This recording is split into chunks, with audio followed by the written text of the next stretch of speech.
Rosalind Franklin was a British scientist to discover the structure of DNA. By doing this, she was able to provide insight on the structure of viruses, creating the foundation of structural virology. In 1951, Franklin joined the Biophysical Laboratory at King's College, where she applied X-ray diffraction methods to study DNA. This allowed her to discover both the density and structure of DNA. Using this knowledge, Franklin's student Raymond Gosling took the first photo of DNA with her guidance.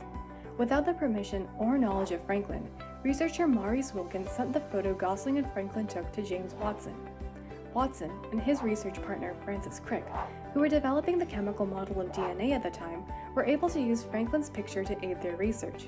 A decade later, Maurice Wilkins, James Watson, and Francis Crick all received the Nobel Prize in Physiology or Medicine for their supposed discovery of the spiraling ladder structure of DNA, even though it was Franklin's lab who produced the photograph and the research necessary for the photograph. Furthermore, Watson was very critical of Franklin in his published research. Rosalind Franklin's contribution to the understanding of DNA was only learned of after her death. Elizabeth McGee was a stenographer, a secretary, a poet, and a game designer. She was, in fact, the creator of the famous game Monopoly in 1903. The game was intended to be a protest against the monopolists of her time. However, she was snubbed of her recognition and royalties when Charles Darrow made a version of her game and sold it to the Parker brothers in the 1930s and made millions. McGee died in 1948 with no recognition for her role in creating the most popular game of economics today. Qiansheng Wu was a nuclear physicist that was robbed of a Nobel Peace Prize because two of her male peers took the credit for her work.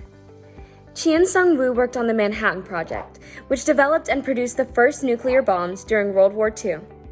In 1956, Wu made a huge discovery. She disproved the law of parity. Although her two male peers had believed that the law was invalid, Qiansheng Wu found the evidence that was necessary to prove it. She discovered how to separate uranium into uranium-235 and uranium-238.